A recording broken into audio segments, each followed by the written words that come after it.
Hello, I'm Rajesh Merchandani, and for this edition of the CGD podcast, I've come to London to the headquarters of the European Bank for Reconstruction and Development, a key multilateral development bank.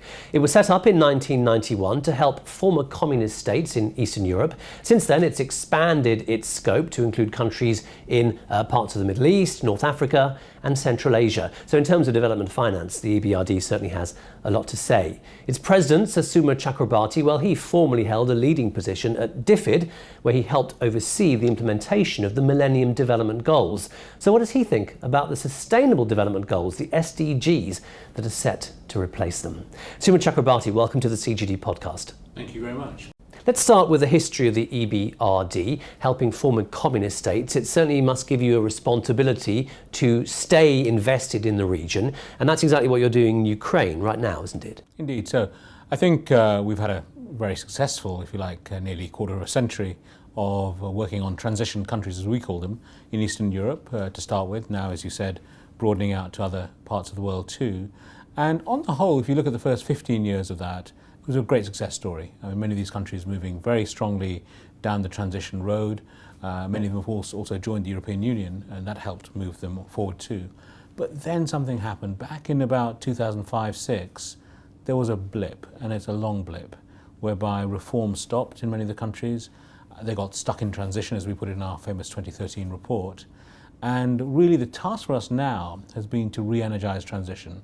Ukraine, you mentioned, Ukraine would be a very good example of that in many ways. Ukraine probably never really quite got started, even down that road. Ukraine now, in my view, I think, has the best chance it's ever had. It's got a fantastic government, a really reformist government, trying to do the things it should have done many years ago. It got left behind. Poland and Ukraine are about the same in terms of development, in terms of 1991, when the Berlin Wall fell, but look where the two countries are now. But there's real hope now, real reform coming in. Conflict, obviously, a big issue in Ukraine, but I think it's a good example of where re-energizing transition really could work. Obviously, with the conflict going on in Ukraine, that has impacts on development. I mean, peace is a prerequisite for development. So why continue investing in a country where development is stifled right now? Well, clearly, if the East was, without conflict, it was operating normally, Ukraine's prospects would be even better, or at least its transition would be even faster. That's no doubt about that. And we're predicting this year 7.5% GDP drop in Ukraine, partly because of the conflict. So you're absolutely right. But at the same time, for us and for the Ukrainians, there's a large chunk of the country where we can do good, where we can move forward in terms of reform and implementation. And it's interesting, the Ukrainian government themselves say conflict should not be an excuse to avoid reform. And I completely agree.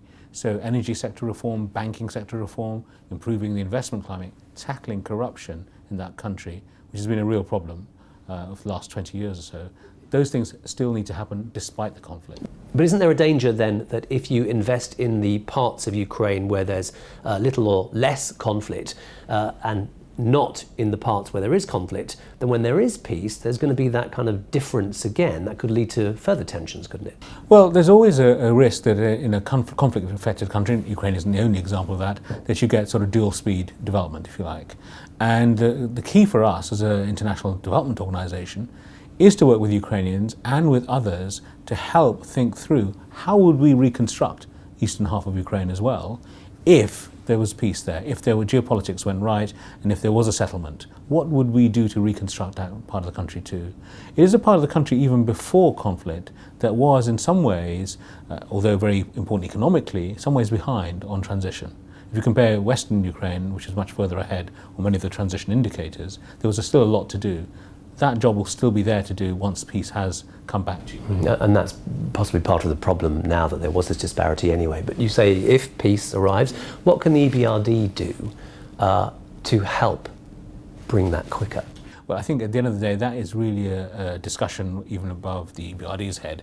It's very much obviously an issue for the leadership of Europe, for the Ukrainian leadership in particular, but also the Russian leadership as well. They have to find a way through this. There is, frankly now a frozen conflict in that part of the country, and our whole region has a few too many of frozen conflicts. These need resolution, because through their resolution can we bring transition and prosperity to these parts of Europe. So it's something that we can of course help with, But the first part of the answer has to come from politics, from political leadership, from political discussion, political resolution. And then people like us bring the economic chances to that part of Ukraine. Well, peace, as we've said, is a prerequisite for development. So is finance. And we talk about the SDGs. They're very ambitious. The cost of those is estimated to be in the trillions of dollars, which is more than all the multilateral development banks can muster up. So what is the role for organisations like the EBRD in future development finance?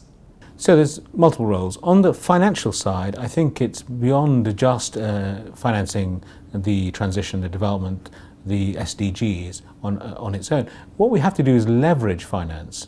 So in the case of the EBRD, what are we good at? We are good at leveraging private sector finance into working on the MDGs now, but SDGs even more so.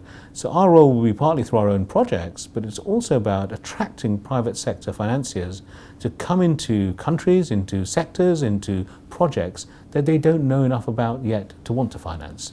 So we've been pretty successful at this. If you look at our leverage ratio currently, even in terms of bringing private finance in, roughly 2.5, for every €1 we put in, 2.5 euros come from other financiers into our projects. But if you take particular areas like, let's say, energy efficiency, a big part of the climate change agenda, the COP21 agenda, and the SDGs, well, that's an area where EBRD has been enormously successful. Over a quarter of our financing every year goes into this area. Last year was 34%, in fact. Now, when we've done that, we've actually tapped into local banks as well and brought them into the equation too, really leveraging what we do through the banking system. Third area of private financing that's going to be crucial, I think, going forward is sovereign wealth funds, pension funds and the like. We all know that they're looking for places where they can get good returns but also help achieve development outcomes. That's the ideal for those sorts of funds. Well, we have to make a proposition. I think that's exactly what we're trying to do. We're trying to create an equity participation fund. I think if we're successful, then we'll attract in sovereign wealth money into our projects, into our equity projects giving even higher development returns than debt projects. That would be fantastic in terms of attracting in new players, new finances into this game. So that's I think what we have to do. But we mustn't forget, we can't just say that it's all going to be about private sector finance. It's very important for traditional forms of finance, aid and other sorts of traditional finance to still play a big role, particularly in the social sectors where it's so much more difficult to attract private finance in. I'm glad you mentioned aid there, because all the talk around the Addis Financing for Development conference is about unlocking private finance, and I'm wondering if you think that gets governments off the hook, because very few of them are even reaching their 0.7% commitments as yet. So there's that risk. That's why I put it on the agenda. I think it's important to have a balanced set of solutions to this, to the financing problem. So yes, it's very convenient for all of us to talk about private sector finance, and that has got to be a much bigger part of the solution than it was for the MDGs. I completely agree with that. But at the same time, there are lots of things you cannot do without grant aid being part of the picture. In fact, for some of our projects, let's take some of the poorest countries we work in, say in Central Asia, it would not be possible, frankly, to finance some of those projects without grant aid being put in alongside us in a blended way.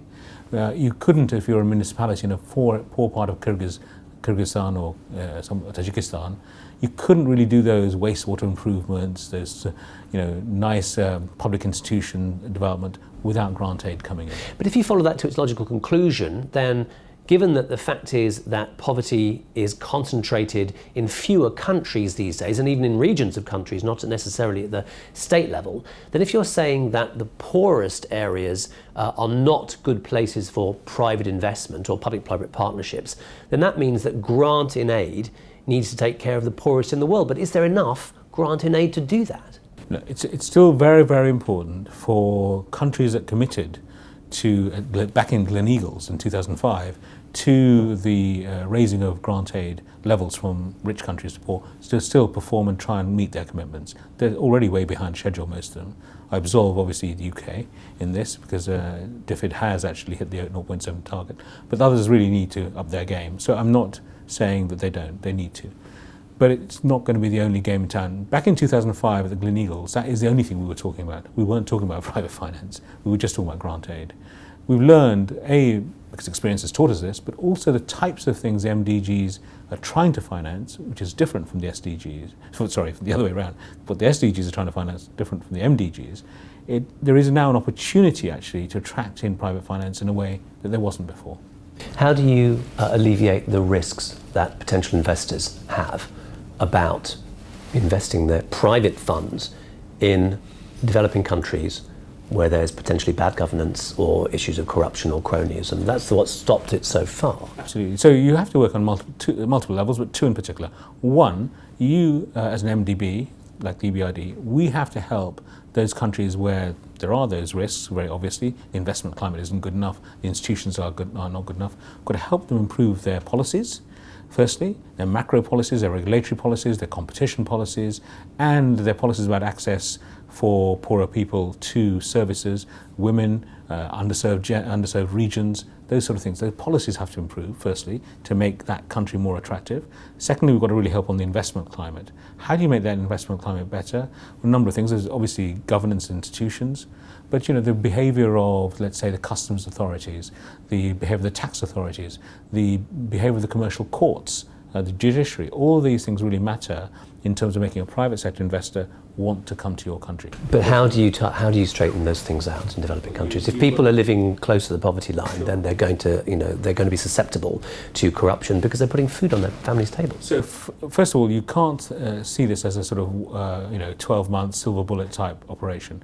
This is a painstaking 5, 10, 15-year progress, but it can be done. Countries have achieved these changes. Chile, for example, is a good example. In Latin America, I think Kenya has been going in the right direction in sub-Saharan Africa. Botswana, a country I started my career in, is a very strong example of this. And in Eastern Europe, if you take Poland, compared with now, say, Ukraine, that's a very strong example. So it can be done. So in Ukraine, what we're trying to do is in a good example of this, corruption has bedeviled Ukraine, undoubtedly, since independence. So it's been very important to try and build institutions where the private sector in particular and citizens feel are independent of those authorities that they have always suspected of corruption and always suspected of rigging the rules of the game. So we have helped set up a business ombudsperson institution in Ukraine. This institution will now investigate complaints, and it's already actually started. Apparently it's already made its first award in favour of the private sector against the authorities. These are the sort of things that need to be set up, and they will take some time then to really have an impact. But over time, and through transparency of reporting as well, over time they do change the dial. I think that's what we've got to do. So that's one big area, sort of policy area. The other part of it is, I think, as an MDB, as a multilateral development bank, we have our own constitution, if you like, and our own rules that actually should be attractive for partners to come in with us. When I make speeches about why you should invest in places that are difficult in our own region, I always say one of the first places to start, though, is not on your own, but it's to come in with the EBRD. Come in as a partner with the EBRD, as a co-investor, because then you get the advantage of our preferred creditor status, which means that if there are issues around attempts at corruption, attempts at bad behaviour, you will be protected because that country is a shareholder of the EBRD and will not want to mess with the EBRD because it would ruin its own market standing. So that really helps many investors come in for the first time with us into difficult environments. An Indian investor in Delhi said, actually, as I was pitching, he made a far better speech than I did. He got up on stage and said, I won't name the country he was talking about, this is a terrible country, very difficult to do business in, but if you go with EBRD, you will make a safe and sound return and establish yourselves there, as we did. And that's, in a way, says it all. You started off talking about Ukraine, you brought it back to Ukraine just now, so it seems a good place to stop. But I just want to ask you one more thing. You were involved in implementing the Millennium Development Goals. Now, the SDGs, they're so much more unwieldy. 17 goals, 169 targets. If they represent so much, do they actually mean anything at all? What's the purpose of them? This is, at this point, people of my generation start getting terribly nostalgic, misty-eyed about the good old MDGs. I was very proud of the MDGs, I still am, because before that we had nothing that would actually unite us, give us coherence about what the development agenda represented. So they were a very good thing to do, but they only really captured sort of a section, if you like, of the development challenge. And a very important section, but very much the social outcome section of the development challenge. They therefore helped prioritise, but they also led a sort of financing of only a section of the development agenda. But how can you prioritise with 169 targets? It is clearly not possible across the globe to prioritise that, but you can at a country level. Think country level, I always say. So I think it's good that the new SDGs have now, in a way, captured the entirety of the development agenda, possibly more than that. But if you say that's the agenda for every country, that's the road to madness, in my view. So which are the SDGs that really matter for your country should be determined by not sovereign countries themselves, which are the ones they really want to prioritise, and then it's up to us and other financiers to say how we will help them implement those SDGs. So yes, if you look at the entirety, it looks far too much unprioritised, but at country level, it makes more sense, actually, than you think. And from my perspective as EBRD head, the SDGs, the new SDGs, speak more clearly about what we can offer to those countries. So infrastructure, energy, these were missing from the old MDGs, really, because these are the sort of hard economic type parts of the development agenda. They're now in. Fantastic. And that really helps in terms of the countries we work in terms of making the case for why EBRD should be there, in terms of helping with the SDGs that matter to them. So I think it's in that sense, an improvement, but it has to be looked at a country by country level. Okay, well, Sir Suma Chakrabarti, thank you very much indeed for being on the CGD podcast. My pleasure, Roger. And don't forget, you can find out much more about all of our work on our website, www.cgdev.org. I'm Rajesh Merchandani, and please do join me again for the next podcast from the Centre for Global Development.